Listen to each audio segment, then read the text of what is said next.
Nti ne TV ze Uganda zitandise okutambulira ku birooto byange nga zijja wano ku app kuno ne zijjako ebirooto mu ngeri esiriwaza bannayuganda then gwashiyalinga video yange tokoowa nawe following ebirooto byange munnange tokoowa nkusaba obeera okoze kikyamu nnyo okukwata ekirooto bwe kiti uti omuntu akiroota n'akikunyumiza wiiki namba then ne TV ze Uganda ne zikikuba wotakishiyalingako na munno munnange oba olidde mu nsi y'olukwe.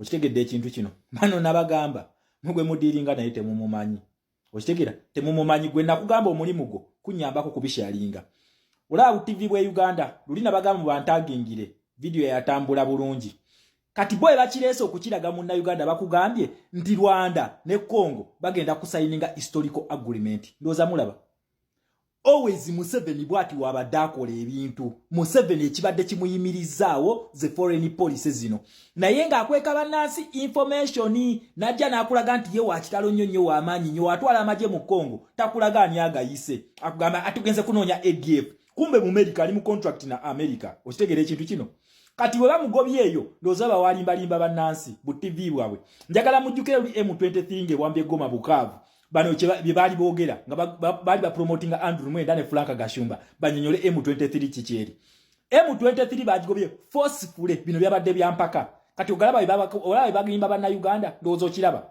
yensonga lwaki tubagamba olaba video weti tekina kye kikujjako kugisharinga ono fala munafu Museveni tuyina we tomotosiza just watch the space yensonga lwaki mbagamba nnyo banna Uganda mwetegeke tugenda kujjako Museveni nkidamu tugenda kujjako Museveni kati ndozola NBS wega kubye ne luli ate yali esinga okuwaga nga M23 wambye Goma era nga bakunnyonnyola ngaba M23 we bali abakongo Kagame ne Museveni bakongo okitegere ekintu ekyo so munayuganda bino tobigende yako bino bakulimba endagano egenda okusayiningibwa mu Juni gye boogerako beba M23 abakongo amudi group zonna ezibadde ez'abakongo zigenda kwegatta ne government mu Juni era endagaano eno delegation okuva mu M23 egenda kubeera mu ggwanga lyaki egenda kubeera mu ggwanga lya United States of America gye bagenda okubeera ne Kagame agenda kubeerayo kubanga yabadde M23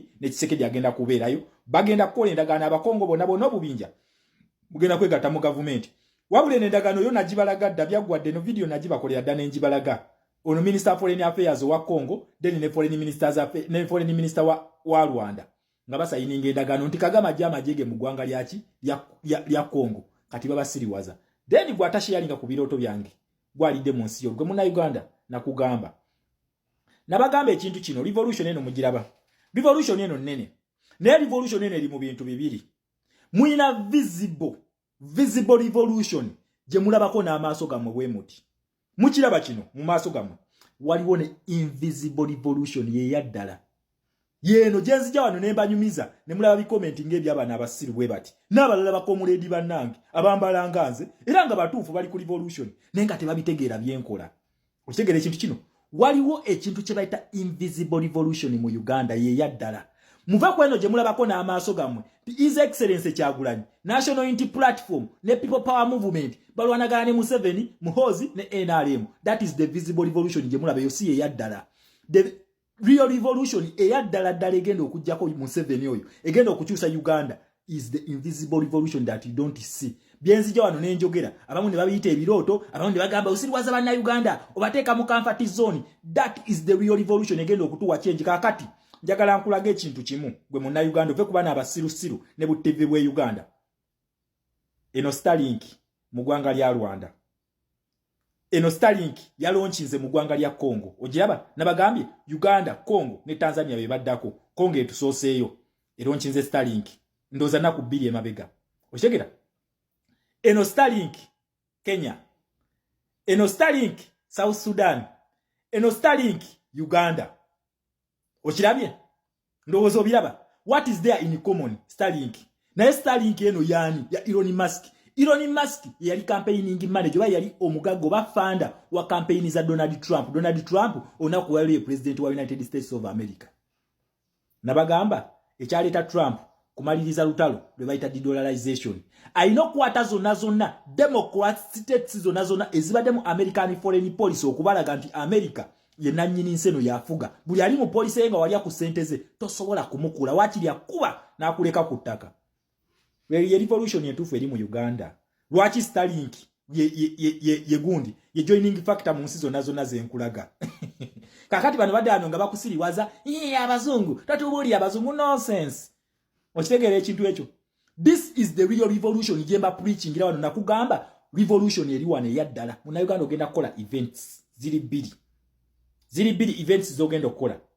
Event yemu ogenda gikolera mu democracy which is American foreign policy, UK foreign policy and all democrats nga EU, France n'abalala. Then event eyokubiri ogenda kukola ekintu kye bayita protest egwa mu kintu kye bayita human rights. Ezo ne wadde ba communist baneno bonna bazikiririzamu. That is the unifying factor. Nakugamba number 3 wa third factor jibaita social factor yekola ekintu kino. That is the unifying factor. Bonna kabere Russia, kabere China, kabere France, kabere America, kabere UK bagikiririzamu eno. Naye ekibaawula nti omu democrat omulala communist takiririza mu byakulonda yakiririza maanyi ga mundu ababiri bano nabagamba bakola world order abali abataano. China ne Russia bote bakiriza mu kalulu obate bakiriza mu democracy bantu kwesalirawo bagamba gani rulu. Kakati France, UK ne USA bo bakiriza mu kalulu. Okitegera ekintu ekyo democrats kibayita democracy kati kyekibaawula bano ba 5 powers abakola world order. Okitegera ekintu ekyo kyekibaawula. Then kati kyovolaba bo bonna unifying factor oba factor ebagatta bonna abataano bagita human rights bonna bakikiririzamu nti omuntu kyagisalawo kyekigenda nakyo. Yensonga lwaki olaba mu West Africa wano Burkina Faso oba Ibrahim Traore Niger ne Mali we bawamba bajunta bano bannansi ne balaga nti bayimiridde ne bajunta abo bakkiririzamu eyo military rule. France yafuluma bufulumi. Okitegera ne ba overthrowing ati democracy. Ensonga lwaki bano bajunta tebafugira mu constitution. Okitegera ekintu ekyo. Kati ne bafuna support yaki ya Russia ne China abatakiririza mu constitution. Kati bwe kijeno ku ba democrats kiche mukola bannansi olunaku olwali ekiri mu Uganda ye Museveni twagala kujjako dictator oli Museveni tetwagala military rule. Kati fesenga tugenda mu kalulu ne tumakamukuba ne tutula butuuzi Museveni na taking over kitegeza fe bannansi tukiriziganyiza nani ne munnamaje. Naye senga tusituka ne tugamba nedda baba tuviire togenda kutufuga kitegeza tuganye gani rule. Kati Russia ne China they just have to step back. Na kugamba policies zino tulino zetegereze nnyo. Okitegera ekintu ekyo kugambye bana bamba democrats abalaba communist naye ekibagatta ye human rights bonna abataano.